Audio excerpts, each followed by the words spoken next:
We've still got a few people coming in to the from the waiting room, so we'll just be a minute or two before we start. Come on. So while we're chatting, I don't think Ben will mind me saying that both he and I, completely separately, by the way, he's in a different country. He's in South Africa at the moment, and I'm in Peveril, the equally exotic part of Plymouth. Both of us are feeling really, really awful. We don't think it's the COVID thing. We've had our temperatures tested and all that sort of thing, but. So if we dash off and leave you in the hands of Helen and Olivia, that's why. We're virtually socially distanced, so we're all right. In every sense of the word. So I think we're nearly there now. Just waiting for one or two more to come in from the waiting room, and then we'll crack on.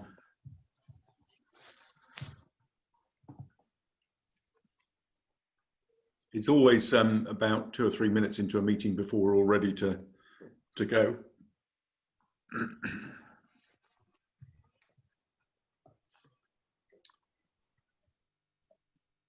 We've got a goodly number now. I think we've got 27 people in. For some reason, Olivia, I'm struggling to join Jamie Humphreys. It doesn't seem to join. Same with me, but he's just joined on a different device, I think, so he should be in now. Great. Okay, well, being that it's nearly 3 minutes past, or it's exactly 3 minutes past, and we have the majority of attendees on the call. Welcome, everybody. My name's Stuart Alford. I'm the Chief Executive of Devon and Plymouth Chamber of Commerce. The clue is in the background there. Welcome to our Chamber Live event. Nice to see some familiar faces, but also some new faces who are joining us as part of our 3-month trial membership. I hope you really enjoy the event and that you will see the value of it, and you go away telling everyone how great Chamber membership is. So this is a Chamber Live event. We have speakers today talking about improving the health and well-being of your workforce, which of course is really, really important. And what you're going to hear about is how it's not just about being nice to your employees, but it's actually about the financial returns as well, how it's going to go straight to the bottom line. If you want to use social media, that's fine. Please do use the hashtag ChamberLive, which would be really appreciated. If you've liked the event, please do share that on social media. If you haven't liked the event, please tell us, but don't tell the world on social media. Tell us what we can do to improve. Most of you, I suspect, are now becoming quite proficient with Zoom, but just to talk about the etiquette of this meeting. So we have the power, well, Olivia has the power, acting like God there, to mute everyone, which you will do. And that's not out of rudeness, but that's just to ensure we don't get a lot of echo and background noise. So if you're going to speak, make sure you unmute yourself. If you'd like to ask a question, please do so using the chat function. Or raise your hand, and that's not an actual hand like this because I'll probably miss it with all those faces I can see in front of me, but the virtual hand in the participants function. If you want to ask a question, you can put it in chat to everybody, or you can private chat. If you want to ask a question but you don't want it to come from you, ask me or Olivia and we'll ask it on your behalf. So I think that's probably enough from me on the sort of admin side. Apart from to say that this is recorded, so if you don't want your face being put out on YouTube later when we circulate this, you might want to turn your camera off.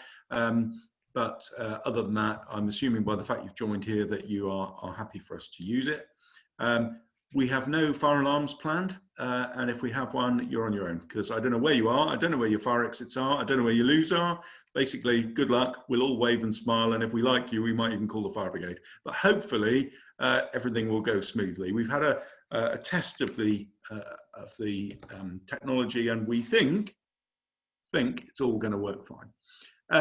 Now, I just want to take a couple of minutes, and I promise it will be just a couple of minutes, to talk about British Chambers of Commerce and what we've been doing, which I always do at the start of these things. And then I'll hand over to the speakers, Jennifer Jenkins. I asked her if she was Jennifer or Jen. Apparently Jennifer, Jenny, Jen, anything but or you mush is fine.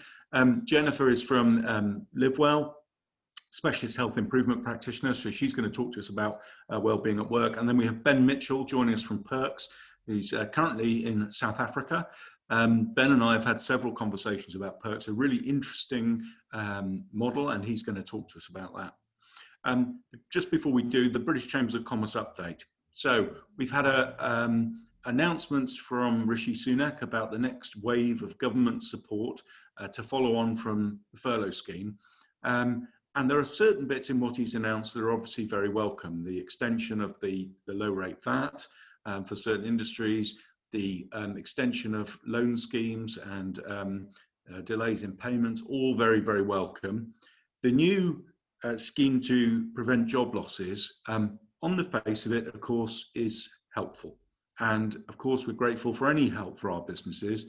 When you look at the detail, sadly, I'm not sure it's going to be enough. I don't think it's going to prevent the large-scale job losses that we are going to be seeing. British Chambers of Commerce have a really strong direct line into Parliament, and we will be letting the Chancellor of the Exchequer, Rishi Sunak, and Alok Sharma from Bays know that this isn't enough. And it certainly isn't enough for the hospitality, leisure and tourism industries, who sadly are going to see significant job losses over the next few months. We will do everything we can as your accredited Chamber of Commerce to lobby into Parliament to ensure that we provide every bit of support we can for you. They've listened in the past where we've spoken. The extension to the furlough scheme was as a direct result of British Chambers of Commerce campaigning. And in fact, an example that Devon Chamber of Commerce provided to Rishi Sunak changed government policy. So they do listen. We are aware that there isn't an endless pot of money, but certain industries are going to be significantly more badly hit than others. And we are going to do everything we can to help those industries. What can I say on a positive note after that? That sounds very depressing, doesn't it? I think there's an opportunity for the Southwest, a massive opportunity. And that's in two ways. One is as a tourist destination. That is because I think we can position ourselves as a fantastic destination 365 days of the year. As foreign travel is becoming increasingly difficult and less advisable, then why not? If you haven't managed to get your good summer holiday, why not come to the West Country? And do you know what? It doesn't matter if the weather's bad. There are fantastic attractions, such as the Box. I don't know if any of you have managed to get to the Box, but I was lucky enough to have a preview tour. It's the Plymouth Cultural Heritage and Arts Space. It is world class, and I mean truly world class. The first exhibit when you come in is a 3D presentation of how Plymouth developed from the Ice Age right through to now, and it even dives under the Sound and looks at the shipwrecks. It filled me up. I literally was choking, thinking, wow, this is just incredible. I mean, really, truly world-class place. So please share the word about that. And the other opportunity for the Southwest is as a business location, because we have realized, have we not, looking at each other on these screens now, that you don't have to be based in an expensive metropolitan area. You can base your business anywhere. And if you base it here, 10 minutes after you finish work, you're on the beach or on the moors. What a fabulous lifestyle. Property is cost effective generally, apart from some of the seaside towns, but generally business property is very cost effective. We've got a great workforce. So I think there's real opportunities here. I have a question in the chat privately about, do I have any insight into when the Chancellor will be providing further guidance and details on the job support scheme? I don't, but it was raised this morning on the British Chambers of Commerce CEO's call. Myself and the 52 other chief executives of Chambers of Commerce around the country were talking about this, and we are pushing for urgent clarity from the government on that. And funnily enough, saying about seeking clarity, that is the second most used phrase of 2020, I think. The first one is you're on mute. The second most used phrase is we need more clarity. And the third is there's no money. But I'm hoping that in 2021 that'll change and we won't have to say you're on mute, although I'm sure some of you looking at the time would like me to mute, which I'm going to do now, and hand over to our speakers. Really excited to welcome them, really pleased to hear what you have to say, a really critical topic. So without further ado, I will hand over to Jen Jenkins and ask her to speak. And don't forget to unmute yourself. Thank you, Stuart. Thanks. I'll just myself organized here.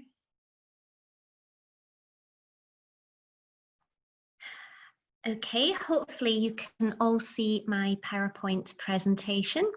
Lovely. So, hi, my name is Jennifer Jenkins, and I am a specialist health improvement practitioner working for Livewel Southwest. I specifically work within the wellbeing team, and our team works on a huge mixture of different projects. I specifically work on something called Wellbeing at Work, which is to work with Plymouth businesses and to support them through the different things that we can offer.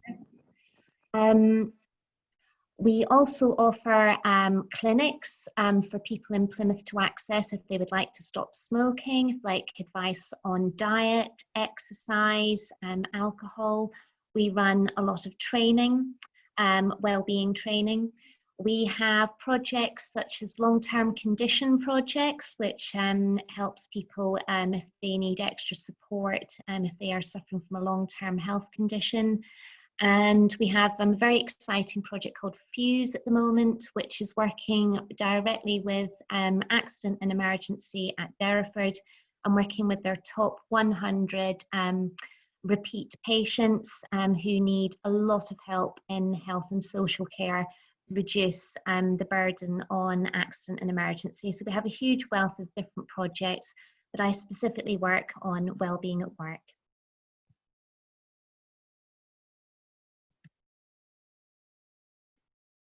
And oh, there we go. So, how are you? That is a very common question that we all ask everybody every day, and I'm sure it's one that you ask all your members of staff. And it is a very important question to ask everybody, but it simply can't just be a question. It can't just stop there.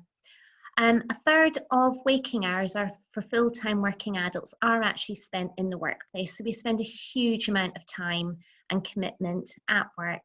And during that time, it's really important that we sort of focus on a happy, safe, and cared for environment in the workplace. We work with a huge assortment of different businesses. We work with schools, we work with manufacturing businesses, office type businesses, all sorts of different businesses, but people are at the heart, and it's really important that we put them at the top of the agenda.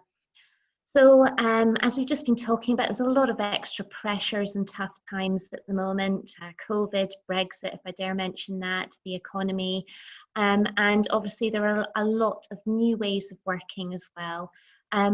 Our experience at the moment is there has been a lot of good, a lot of positive experiences that local businesses have been doing during this really tough time. And we've got some fantastic examples of local businesses adopting really good wellbeing practice into their workplace. And so even though it's been incredibly tough, and it is still tough, it's still so important.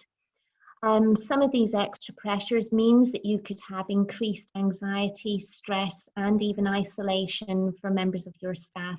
And so wellbeing has never been more important. One of the things that we recommend to businesses, particularly if you're starting out and you haven't really thought of it before, is that you have a whole strategic approach to wellbeing. It's really important to have a wellbeing steering group which has fantastic representation across your business. So by that we mean that it can't just be full of senior managers. There must be people from across departments, from the top to the bottom. So you would need a senior manager, middle manager, somebody from the shop floor, all sorts of good people on there, and people that are interested in wellbeing as well. And that way you'll be able to collate really good feedback and to help steer wellbeing forward within your organisation.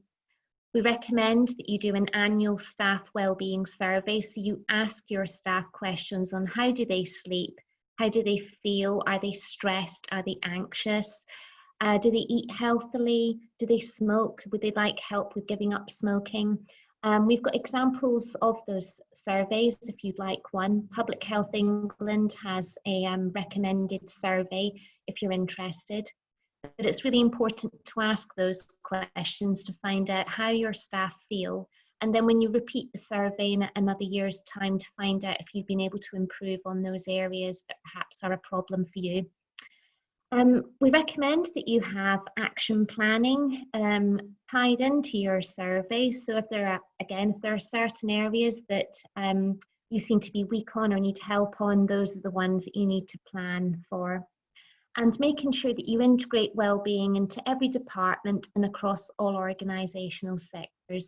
And with more of us working perhaps longer term from home or hybrid working, it's important to think about those people too. So what support can we give you? I've just put some nice pictures in there of our awards that we had back in January and some examples of businesses that we are currently working with. We've got some Wellbeing Champions pictures from Plymouth City Council and Plymouth Options, who won some trophies.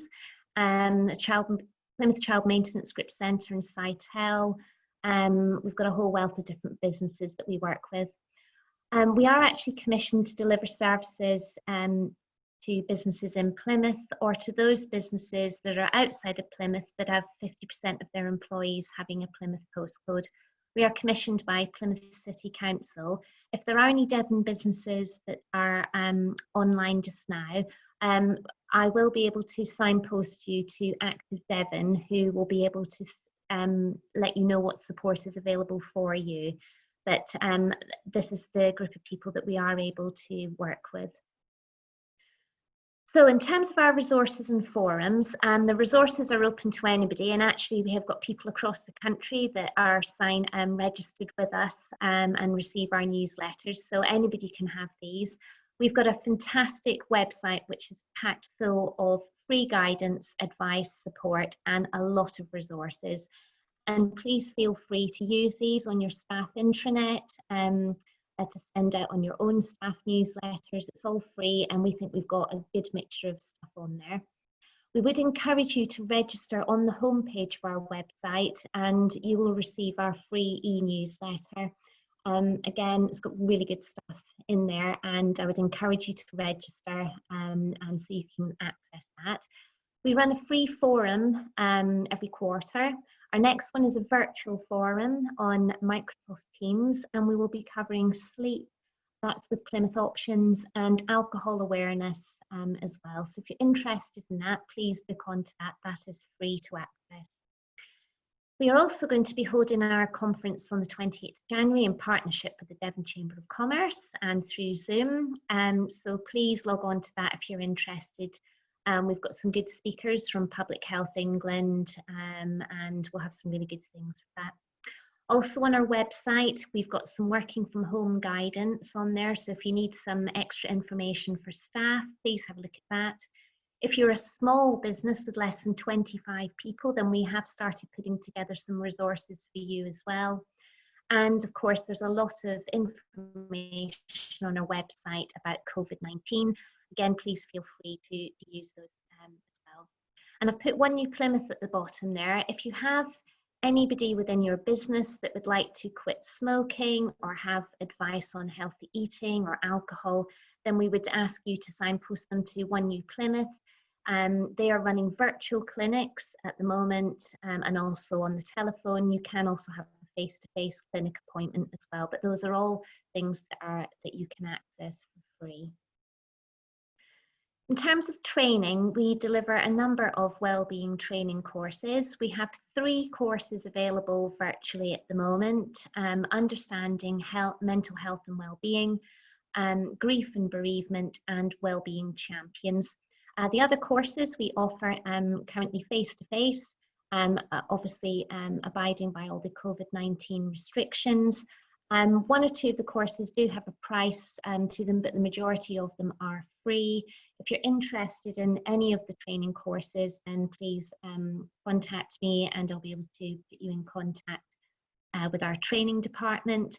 But some really good training there that you are welcome to access.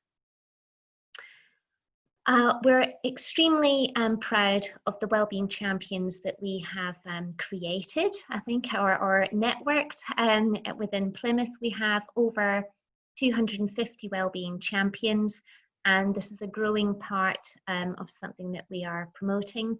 A Wellbeing Champion is somebody who makes a positive impact on the health and well-being of employees. So we are able to provide free training, which will help sort of make a Wellbeing Champion somebody who can deliver health messages and run simple health projects in the workplace, or even virtually at the moment. These are incredibly popular, and it's something that we encourage all businesses to take part in. We have a dedicated Wellbeing Champion advisor who networks with all our champions, called Charlie Roberts, and she's great. She will contact champions and make sure that they've got everything that they need, all the tools and information and the skills. And we collect case studies and put them onto our website, and we network with all the champions as well. And if you'd like a bit more information on that, I've attached a presentation which shows all the different Plymouth businesses that have joined up with us, and it just gives more information on the Wellbeing Champion programme. But certainly businesses that have adopted Wellbeing Champions are definitely integrating successfully wellbeing into their business. If you're interested, you can take part in our free Wellbeing at Work award scheme. It's divided into bronze, silver, gold and continued excellence. So with the bronze award, it's all about getting ready and getting set up for delivering wellbeing into your workplace. So we encourage you, as I've been talking before, about setting up a steering group, having a staff survey to find out where your strengths and weaknesses are. We have a health and safety assessment to do. We encourage you to adopt Wellbeing Champions, and the last part is developing a wellbeing action plan. Silver and gold levels, we access the Public Health England and the Business in the Community toolkits, and they cover a range of topics, as you can see there: sleep and recovery, mental health. I wouldn't read them all out, but they're all there. And we have an assessment criteria document that runs alongside this, and we ask you to complete it and make sure you've implemented all the top tips on each of these kits. They're really good kits, and they talk you through from the very basics through to some quite sort of difficult things to integrate.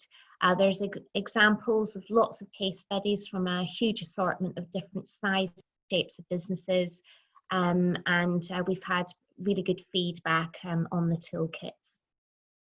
And the final stage is continued excellence, and we have linked up with 2 partner organisations so far. First one, we ask you to take part in the Compassionate Employers Programme, which is from St Luke's Hospice, Plymouth, and the Disability Confidence Scheme, which is by Plus CIC. So finally, just got some useful contacts for you. Our Wellbeing at Work website, and just I would ask you to register on our homepage if you would like our newsletter, which gives you all the information about what we're up to. The One U Plymouth Facebook page and our Wellbeing at Work Twitter handle is on there. If you're a Devon business, and I would point you in the direction of Active Devon.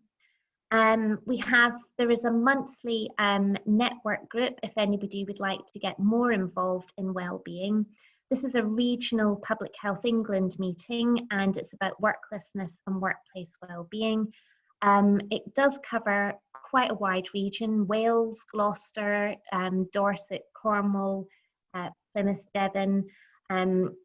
But we have businesses who are logged on to that, including the Department of Work and Pensions and the Job Centre. We have a lot of health experts. We have an update normally on what's going on in terms of mental health. At the last meeting, we were talking about suicide rates and how this links into COVID-19 and what's going on there, if there's been an increase, etc. So if you would like to get more involved in wellbeing then and would like to access this meeting, then we'd be delighted to have you on board and get your input. And I've put Martin White at Public Health England's email address on there. He's more than happy for you to sign up if you're interested. There's my email address on there, and finally there's our Wellbeing at Work email address as well. So if you would like any help or more advice about anything that I've spoken about, then please do get in contact with us. And hopefully there's something for you on there to help with well-being in your workplace. Thank you, Jen. It's really extensive. I had no idea you guys did so much. I noticed actually we've got Aaron Harvison on, who's from Active Devon on the call. Feel free, Aaron, to put your details in the chat. There he is waving, hi. Feel free to put your details in the chat if you're happy to. I don't want to sort of put you on the spot or anything, but please do. And an awful lot of information there. And like I say to people, this is all available afterwards. The slide deck will be available. The event's being recorded. You can pick it up on YouTube afterwards. We'll do Q&A in a bit, but could I just ask one question, Jen, before I hand over to Ben? I'm glad you mentioned about, I'm so glad you talked about the suicide awareness thing. And are you seeing a massive increase in issues over mental health and well-being around the COVID crisis? I think the general concern is that in the press there has been a lot of negative press about COVID-19 and the effect of mental health on people, and they want the press to be a bit more accurate in their representation. Sometimes sort of negative press can lead to sort of an increase in sort of more negativity and perhaps make people think about it sort of more. I think the latest rates, I can get hold of those for you and distribute them afterwards, actually. We've just sent to our network a big report on suicide, but it is something that people, we have a training course that people can come on to, Safe Talk. It's something that people need to be aware of and to talk about. If, you know, for example, there is perhaps another lockdown, this could have another impact on people's mental health again. And so that's why it's really important to be aware of it and to make sure that we're doing a lot of positive mental health as well as being mindful of suicide. Yeah, and I think you know, that's why what you've got there, that huge amount of resources for people on the call to tap into. That's really spectacular. And as I hand over to Ben, I'm aware we're running a little behind time, so I'll go straight over to Ben and we'll come back to Q&A afterwards. But Ben's going to talk about you've got all the resources there to help. Ben is also going to cover in his presentation, as well as what his own company pirkx does, but the importance of it and why it's actually important to business, not just the individual, but to the corporate. So Ben, could I hand over to you now? Yes, of course. I might switch my video off. Olivia, are you able to, there we go. Just because my bandwidth, I think, is playing up. So that's acceptable. Ben is in South Africa, so I think he's got an excuse for a poor connection. There we go. Thanks, Olivia. Well, first of all, thank you to Stuart and the team at the Devon Chamber for inviting me along to talk today. And thanks to Jennifer as well. Really interesting to see what you guys are doing. I'm going to take about 10 minutes just looking at the importance of health and well-being in the workplace and how we're trying to improve that in some small way at pirkx. Olivia, if you could just flick onto the first slide, please. Thank you. So what's clear to us is that there is a greater focus on physical and mental health in the workplace than ever before, which is obviously a really good thing. The well-being at work agenda is obviously continuing to accelerate, and most organizations, it doesn't matter if they're large or small, now understand that having a physically and mentally healthy workforce is linked to engagement and productivity. Clearly, this has been given an even greater focus as a result of everything that's been happening around the world with COVID-19 recently. That being said, and as Jennifer was talking about in her presentation, the problems still exist within organizations though. Sickness, absenteeism, and presenteeism are huge problems of equal standing. But far too many businesses are just fixated on, well, curbing sickies, I suppose. And as such, staff who are genuinely feeling under the weather are sort of put under pressure to just soldier on. Businesses need to be thinking about putting in place measures to help combat these things. The business case for well-being, we think as well, should extend beyond just financial considerations. It is reassuring to see that employers are starting to recognize it has a role to play in meeting other key business objectives, particularly around recruitment and retention of talent. There are some interesting statistics, a couple that were published in a recent report which I read. A 2019 survey on absence found that the average annual cost of sickness was £517 per employee. And what's really interesting about that statistic is it probably doesn't even come close to reflecting the full cost of sickness. Most employers that participated in that particular survey only included the salaries of their absent employees in their calculation. So additional costs like lost productivity or output weren't factored in. What is good though, some good news or some good statistics, is it is believed that 2/3 of employers now have strategies in place, and half of those without strategies plan to introduce one in the next 12 to 18 months. So a positive step in the right direction, I guess. For me, one of the most interesting statistics, and there's a quote on the slide there, was from a Deloitte Mental Health and Employers report, which they published in January of this year. Based on their research, they're suggesting that for every £1 spent on an employee's health and well-being, businesses could see a return of £5.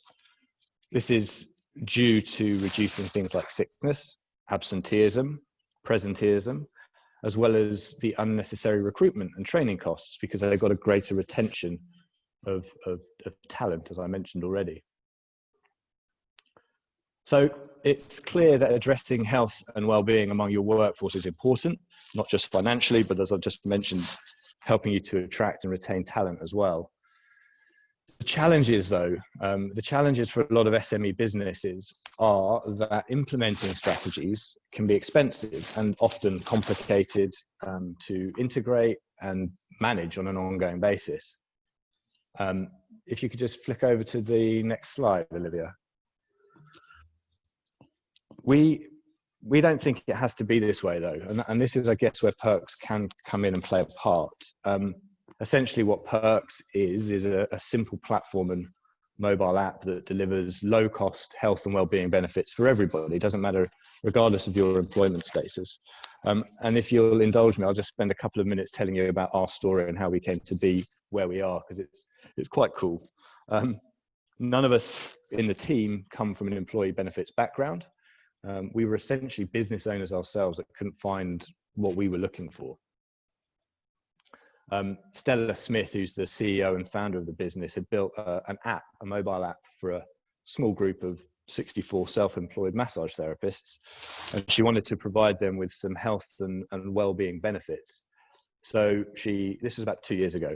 So she approached some of the existing providers, but they wanted to charge her £22 per therapist per month to effectively give her access to 150 retail discounts, a free cup of coffee, and mobile phone insurance.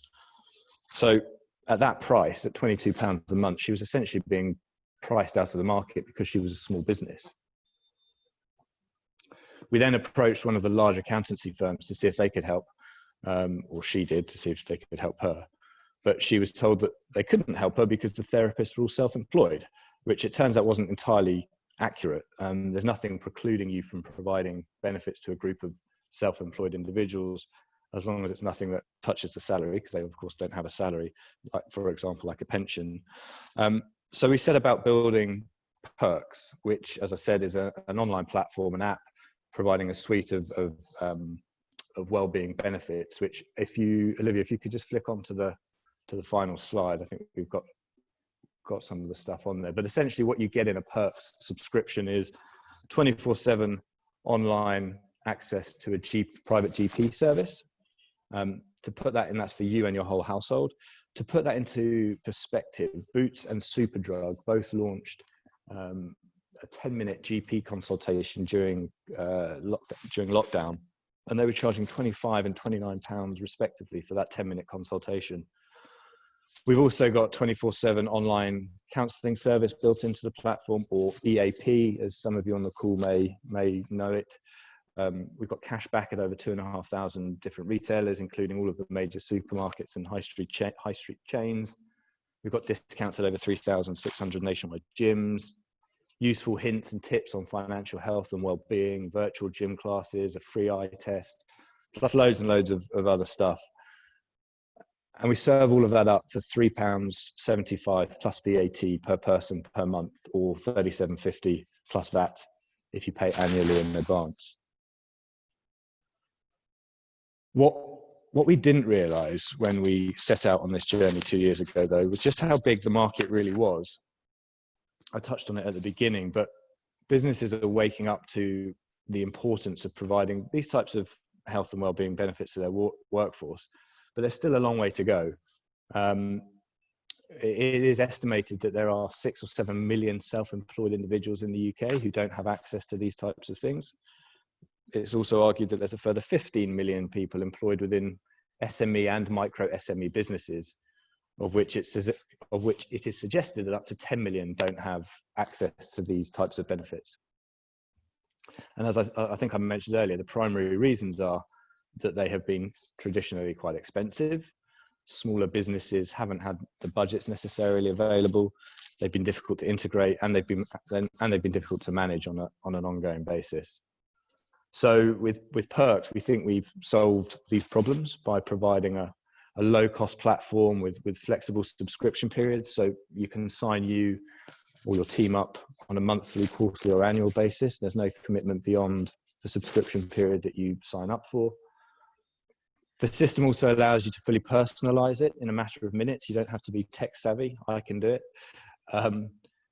And you have the ability to then fully brand the platform and the app for you and your business and your team, regardless of how large or small that team is, for essentially for the cost of a cup of coffee once a month.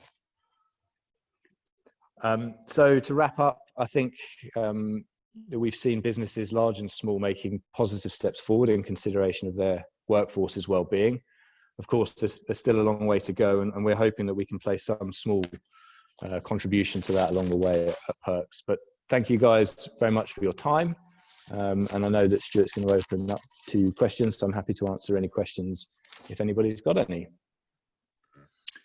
Thank you, Ben. That's really interesting. I've had a number of calls with Ben on different subjects, and I think what's most apparent there is, firstly, I think the thing that really struck me was, if you think about the price of a cup of coffee thing, you know, it is a relatively very small investment in looking after your staff, and if you don't do it, others will. And people are looking at employers much more now about what the whole package is, what the work-life balance is, rather than just, oh, you know, what's the salary, what's the job title. And so I think it's really, really important. And then when you look at the statistics that Deloitte come out with, why wouldn't you spend this sort of money on your employees? And I kind of rather rudely put Ben to the test by saying, okay, I see all this, yeah, retail discounts, gyms, yeah, they're all going to be big national chains, nothing for me locally. So we searched on local gyms, and every local gym I could think of was in there. So, you know, this is a really extensive platform. So I'm really, really excited about that. I would encourage you all to take it on. So if you've got any questions, please either raise your hand or put them in the chat. I think personally, my question to Ben, you mentioned about 6 to 7 million self-employed people, 15 million micros, with 10 not having access to it. How does it work in terms of the app, in terms of payment? You know, if you're a micro, you can't really afford even to give this cup of coffee to each of your team. Can they pay for it themselves? Can the employee choose to pay? Yeah, absolutely. So we built it to be completely self-serving. So if you think about that target market of self-employed individuals, the group of people that it was originally built to sort of serve, they're going to be paying for themselves. So we built it so that it can be offered on a paid for or a self-pay basis. So if as a business a business wanted to offer it to their workforce, or indeed if they had contract workers that were on, on an elastic basis, they could offer it on a monthly, quarterly, or annual basis on a self-pay basis. So yeah, complete flexibility around payment terms and subscription periods. And that, you might guess, some of you, that was a slightly loaded question because I've already had those discussions with Ben. What I was impressed about is that, I've thought before myself for the Chamber team about how we offer benefits, but when you look at some of the other things out there, they seem incredibly complicated, and you think, oh God, how am I going to get my team involved with this? How can I engage? And in fact, thank you so much, Lisa Veal, for your question in the chat there, because that's kind of where I was going to go with this. This was about how do you encourage your people to engage with it? Well, I was impressed at how you simply send an email that says, would you like to subscribe? And the people can choose either, at the time you send it, you can either say, right, well, I will pay as the company, or I will give the people the chance to pay. But perhaps, Ben, you could just very briefly, touch on that and how that works. Yeah, and look, the question around engagement is a really key one in all of these types of benefits platforms. The industry or the industry standard or the benchmark, as we understand it, is in itself flawed. It's if you click on it, you're engaged. If you look at the percentage engagements across the market, anything from 2 to 40% is kind of the standard. We're averaging between 70 and 90% engagement within our platform.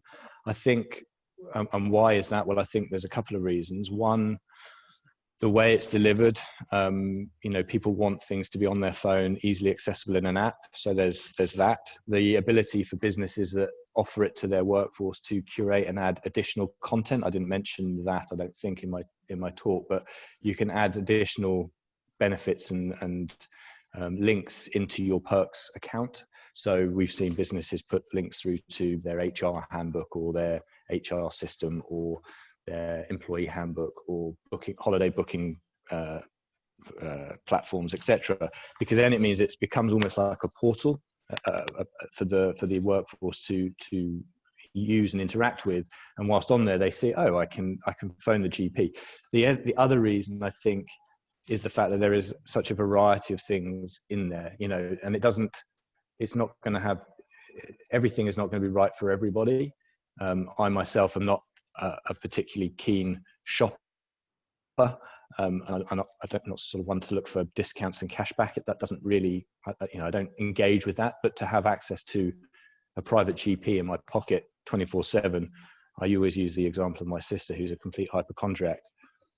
She signed up to Perks and she only uses it for the GP. She's probably the biggest user of the GP service, phoning up for a 4-year-old son at 3 o'clock in the morning. But that, I guess, that's the other thing. There's something in there for everybody, and I think that helps drive those engagement levels.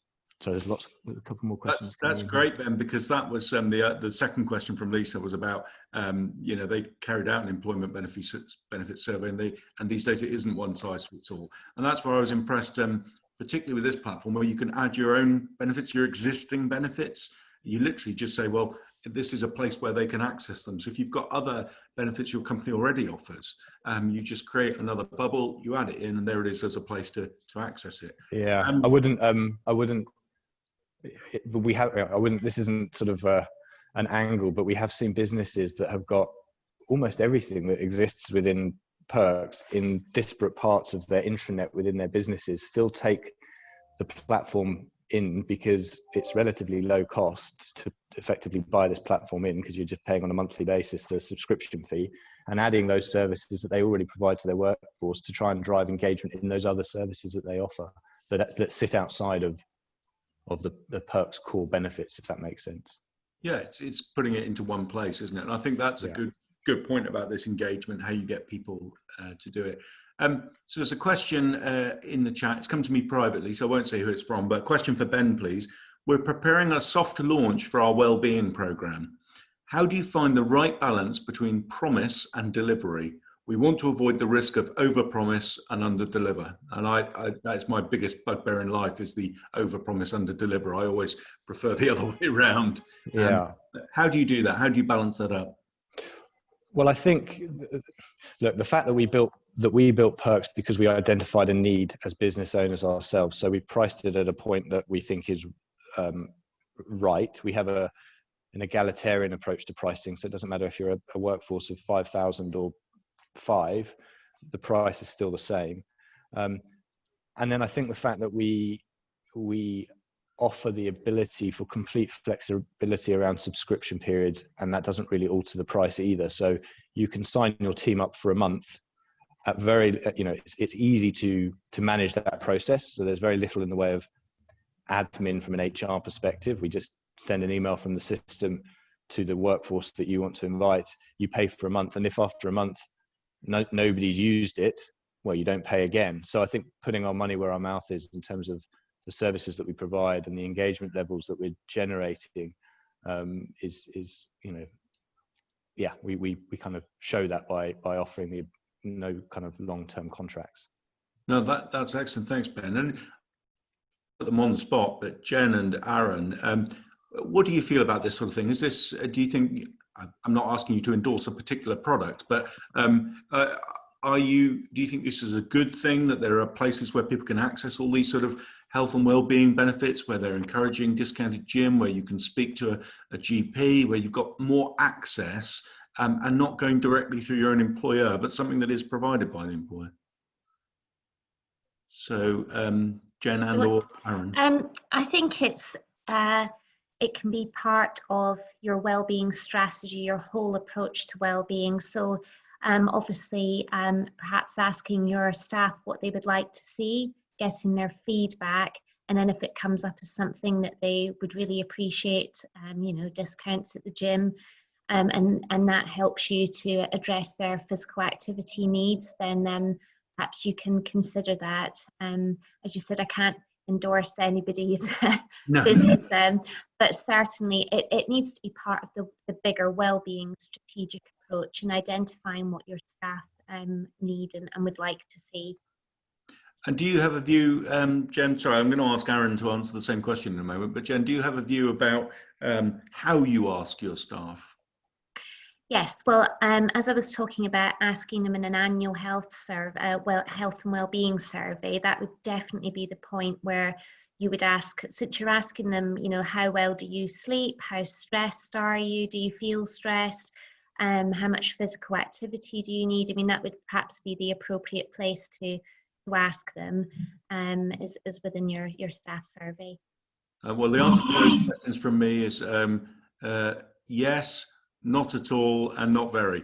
I think in the right order. Aaron, how do you feel about this sort of thing? Yeah, I think what Ben and Jen are saying is completely right, and it's great to have those options there for employees. But also just to kind of reiterate what Jen just said there, and the way that we find to maximise engagement is to make sure that you fully consult with your employees, understanding what they want. So to maximise engagement is to make sure that you're getting the voice of all of the people and find the best way to do that. Like someone said before, it's not one size fits all, but the other part of that kind of maximising engagement is being honest with your communication about kind of why you're doing it and what you can achieve together. So kind of with that, improved communication and just kind of that consultation with the whole workforce, and then providing the different opportunities and options that are there available. It's quite a good recipe there. Great. And I think however you do that, it's a good thing to do, and to be able to then put all those things in one place where people can see where they are. I know at my last organisation we had an intranet, and everything was on there, so you can go onto that and you can see what there is. Because otherwise, if you haven't got a focal point for all your benefits and your sort of support mechanism, then it becomes invisible, doesn't it? And yet, if you've got it on your intranet or on some sort of platform, then people can go in their own time. If it's in their pocket, they can look at it and access it that way. Do we have any other questions out there? If not, I want to pose a question of the attendees, actually. So sorry, just checking you're all still awake. Which I'm sure you are. Sorry, that wasn't a comment about our speakers. It's more about the fact that so many of you, unusually, so many of you have turned your cameras off. So I'm a bit suspicious about what's going on there. Have any of you got any anything you've done in your organisations where you can say, do you know what, our most successful health and wellbeing initiative, or the thing that we did that our staff really appreciated, or what have you.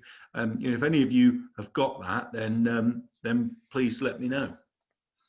Anyone got any thoughts so they can say, do you know, one thing we've seen which has been really appreciated is. Madison's turned her camera on and her microphone, so I'm hoping there's something coming rushing in. I didn't want to just presume that anyone else was going to go. So one thing that Marsh Commercial have done is they've done Wellness Wednesdays. So they've given us an extra half an hour of our lunch break, or obviously you can finish half an hour earlier, which just gives you a bit of time to maybe practice some yoga, go for a walk, you know, do maybe some odd jobs around the house that, even though we're working from home, obviously, like for me, I'm in the lounge most of the day, so you don't get a chance to do all of those jobs. So it's just half an hour of time that can help, you know, give a bit of time back to staff to do maybe something you don't always get a chance to do, and to encourage the taking of lunch breaks as well. So and you know, that all helps for, you know, good mental health, and you know, taking a little bit of time back. So that, you know, for something that's quite a small gesture, I think has been received in a really positive way. Absolutely, thank you, Madison. Lisa's put in the chat there about social get-togethers, which of course much harder to do now, which is really difficult. I mean, I'm a social animal. I've said to people on here before that I like to see people shake hands, you know, go out for drinks, things. It's much harder at the moment. So I think it's important we keep in touch with people, and we keep that social side within strict COVID safe ways, but and so forth. Somebody else has put on the chat here privately, you know, we've got a table tennis table and had a competition over a few days and had a great time. And they also supplied breakfast on Blue Monday. Andrew Mormon, do you want to come in, Andrew? I know you're not usually shy. I know you said you're having a bad bandwidth day, but if you are able to speak, do you want to just talk about what you're doing there? Yeah, so it seems really small, but we often send out thank you cards and little cards to people, either to recognise anniversaries or just to thank them for what they're doing. And I think the thing that always strikes me is the response I get back from those makes me feel like I did something more significant than just send a card, because to me, sending a little thank you card doesn't feel like a great deal, and I don't feel like I'm putting myself out. But the feedback we get, I quite often get phone calls or emails where people specifically say, oh, thanks so much for that card. It arrived in the post this morning. It really cheered me up. And it's one of those things we particularly have been talking about, how we build resilience in our work for the next 6 months of COVID, supporting young people. And again, we're sending out, we're just about to send out 300 thank you cards to all our staff, volunteers and hosts, because we recognise that the little bits of building resilience and the little things, because we can't do anything big at the moment. We were just about to plan to get everybody together for socials, and now we can't. So we're sort of going, right, let's do the little things. I have to say, Ben, it looks like a fantastic platform, and we've looked at things like this in the past and couldn't afford them. I'm looking at this and thinking I will go and talk to the staff and say, would you value this? So yeah, thank you. Great. Well, thank you, Andrew. And I promise that wasn't a plant, and I will I will introduce you. But on the subject of plants, she won't mind saying she's put it in privately because she's being modest. But Helen Hart has an allotment and is a keen gardener. And I've never eaten so many green things. You know, if it's not a pizza, I don't tend to eat it lately. That's a huge exaggeration. But Helen has brought in marrows and courgettes and all sorts from the allotment. That's really appreciated, and it's a silly little thing, but it does help.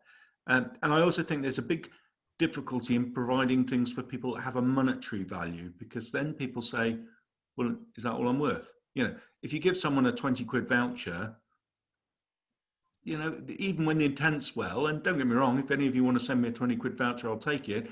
But I think it kind of says that's what you're worth. Whereas when you handwrite a card, or you say something special to someone, you take the time to say it, I think it makes a huge difference in terms of appreciation.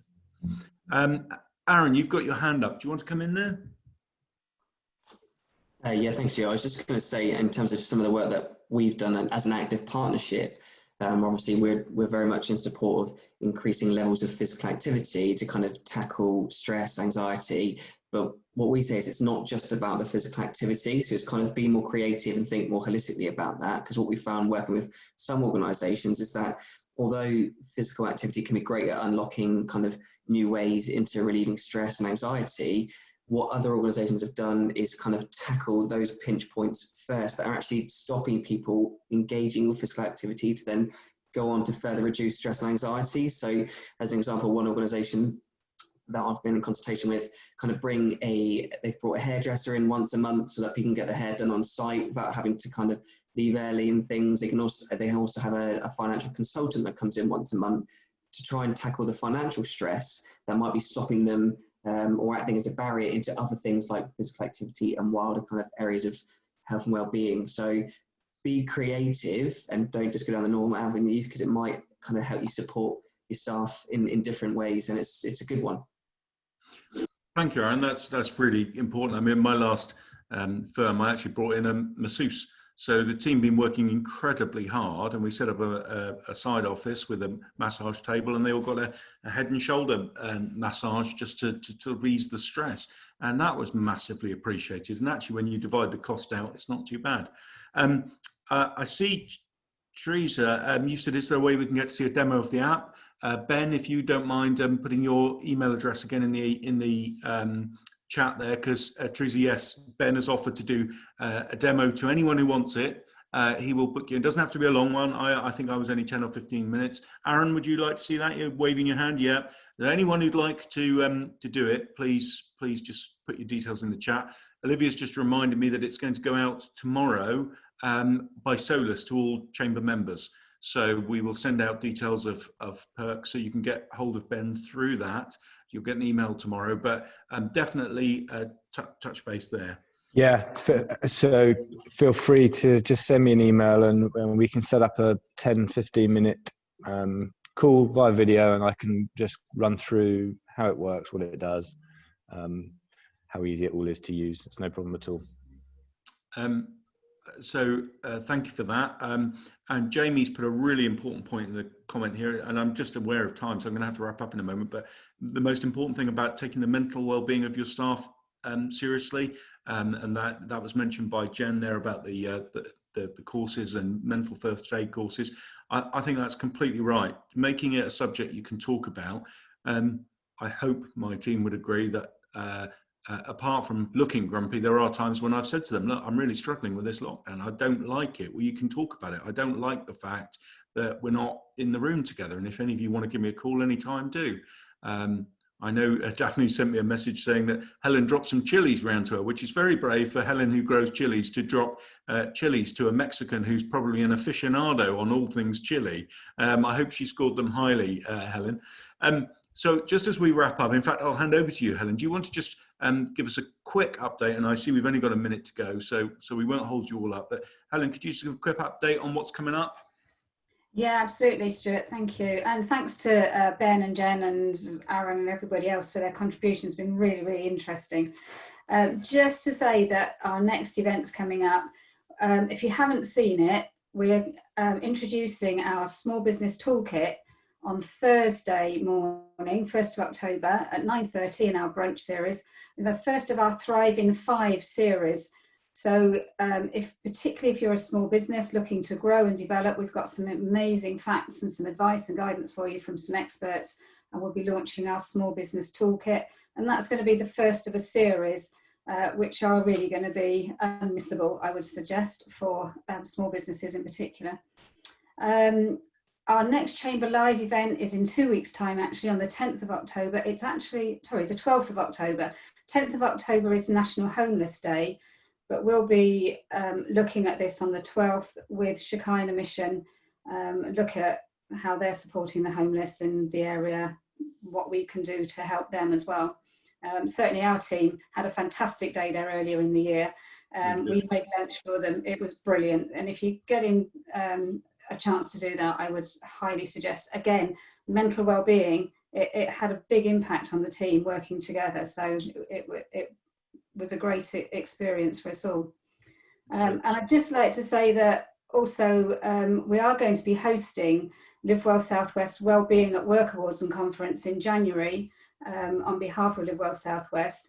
if you feel that you would like to run an event but you don't have the resources yourself to do that, we can do that for you at the Chamber. We've experienced that over the weekend. Olivia and Stuart hosted on behalf of Mayflower Marina AGM, which went really, really well. Some really good feedback to that.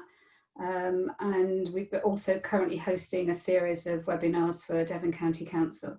So just please get in touch with myself if that's of interest to you. Thanks, Helen. Going to wrap up there just because we're a minute over, and I know people have a really, really important diary appointments to get to. And if your diary is anything like mine, it's one after the other after the other.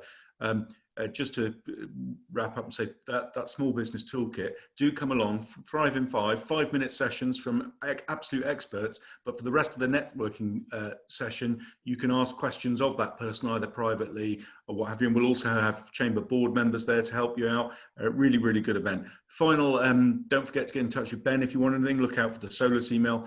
Thank you, Jen. Thank you, Ben. Thank you to all the contributors. Aaron, I know you weren't sort of officially on the agenda, but I kind of roped you in anyway. Thank you all for your really kind comments, and I hope to see you all soon at another event. Bye all. Brilliant. Thanks, everybody. Bye. See you again soon. Thanks, Stuart.